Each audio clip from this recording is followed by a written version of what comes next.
विधानसभा चुनाव के पूर्व भाजपा के पूर्व मुख्यमंत्री शिवराज सिंह चौहान की घोषणाओं के विपरीत अतिथि शिक्षकों को बिना किसी लिखित आदेश के बीच सत्र में ही शासकीय संस्थाओं से निकाला जा रहा है, जिसे लेकर अतिथि शिक्षक खासे परेशान हैं। पूर्व में अतिथि शिक्षकों के द्वारा शासन प्रशासन को ज्ञापन दिए जा चुके हैं, लेकिन लगातार अतिथि शिक्षकों को शासकीय शिक्षकों की पदोन्नति और स्थानांतरित होकर आने की वजह से निकाला जा रहा है। इसे लेकर अतिथि शिक्षक संघ के जिलाध्यक्ष रामावतार कुशवाहा के नेतृत्व में तमाम अतिथि शिक्षकों ने लवकुश नगर के स्वामी विवेकानंद पार्क में स्थित विवेकानंद जी की प्रतिमा के चरणों में ज्ञापन सौंपा।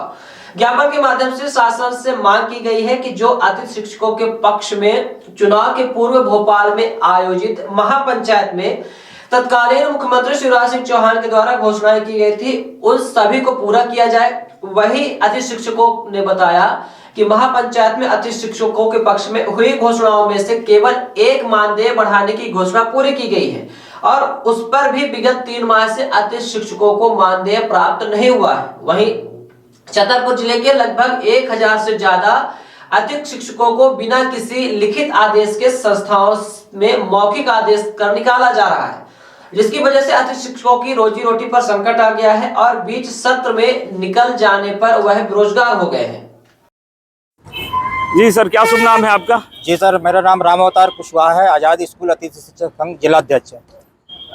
किस तरीके की परेशानियां जा रही हैं अतिथि शिक्षकों को, किस तरह से निकाला जा रहा है बिना किसी लिखित आदेश के? सर, अतिथि शिक्षकों को जो है, जो उच्च परिवार से हमारे रेगुलर शिक्षक आ जाते हैं, तो उनको अतिथि शिक्षकों को मौखिक तौर पर ऐसे हटा दिया जाता है बिना किसी सूचना के। जिस दिन आ जाते हैं उसी दिन हटा दिया जाता है और कह दिया जाता है आपकी सेवा समाप्त है।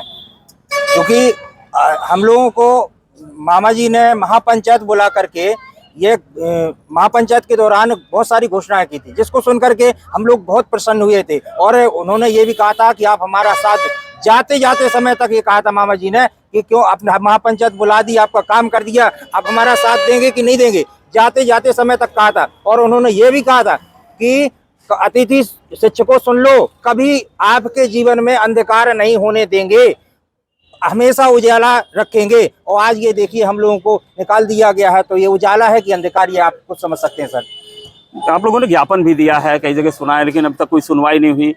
क्या कहेंगे, जिस तरीके से कई जिलों में समायोजन हो रहा है लेकिन यहाँ पर सुनवाई नहीं हो रही? जी सर, जो बीसी के माध्यम से उच्च मतलब DPI के अधिकारी बताते हैं, तो उस आदेश में एक लिखा था कि आगामी आदेश तक अतिथि शिक्षकों को कार्यमुक्त ना किया जाए।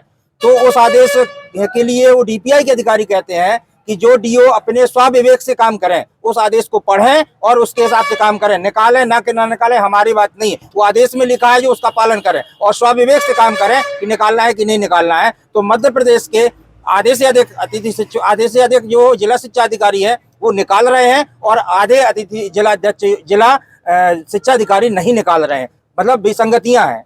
क्या करेंगे, किस तरीके का आगामी कदम होगा अतिथि शिक्षक संघ का? जी, अतिथि शिक्षक संघ का जो प्रदेश नेतृत्व है, हमारे प्रदेश अध्यक्ष KC पवार हैं और ये सुनील सिंह परिहार जी हैं। इन लोग जो निर्देशन करेंगे हम लोगों को, प्रदेश कमेटी जो निर्णय लेगी उसके अनुसार हम पूरे अतिथि शिक्षक उनके आदेश का पालन करेंगे, उन जैसा भी होगा। नहीं मिला 3 महीनों से, क्या कहना चाहेंगे?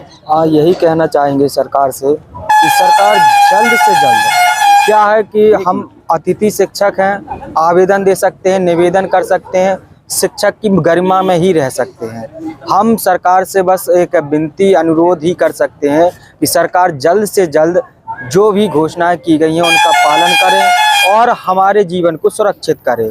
जीवन को सुरक्षित करने के लिए जो भी उन्होंने कहा है, जो घोषणा की है, वो हमें सभी स्वीकार हों, बस उनको धरातल स्तर पर लाया जाए। क्या कहेंगे सर, किस तरीके से परेशान है अतिथि शिक्षक निकाले जाने पर? निकाले जाने पर बड़े एक तो आर्थिक स्थिति का है, 2-3 महीने से वेतन ही नहीं आई। अतिथि शिक्षक बेचारे क्या करें, कहीं जाएं भी तो नहीं जा सकते हैं और क्या करेंगे पढ़ लिख करके। और गृहस्थी का बोझ ज़्यादातर बच्चे वाले हैं तो उनकी बड़ी परेशानी है। अब बाहर कहाँ जाएं ऐसे समय में, और रास्ता दिखा देते हैं बाहर का।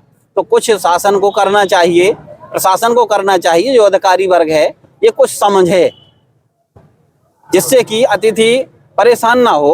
एक शिक्षा में शिक्षक का और समाज में शिक्षक का बहुत बड़ा स्थान होता है। इस शिक्षक की गरिमा को समझना चाहिए, अन्यथा क्या होता है, बहुत बुरा परिणाम होता है। क्योंकि कोई मन से ना कहे, दिल से भी ना कहे, लेकिन जो तार होते हैं मन के, ईश्वर से जरूर कांटेक्ट होते हैं, क्योंकि गुरु को बहुत बड़ा दर्जा दिया गया है। अतिथि नाम से कुछ नहीं होता है, लेकिन वो है तो गुरु। इस प्रकार से उसकी सुनना चाहिए कि एक बड़े जो एक कहते हैं ब्रह्म हत्या जैसी कहानी बनेगी तो फिर बिगाड़ होता है। तो अधिकारी इस चीज को समझते नहीं है और दुख के भागी बनते हैं, इसीलिए होता है। शिक्षक की गरिमा को समझना चाहिए और शिक्षक के लिए कुछ ना कुछ सोचना चाहिए उनको।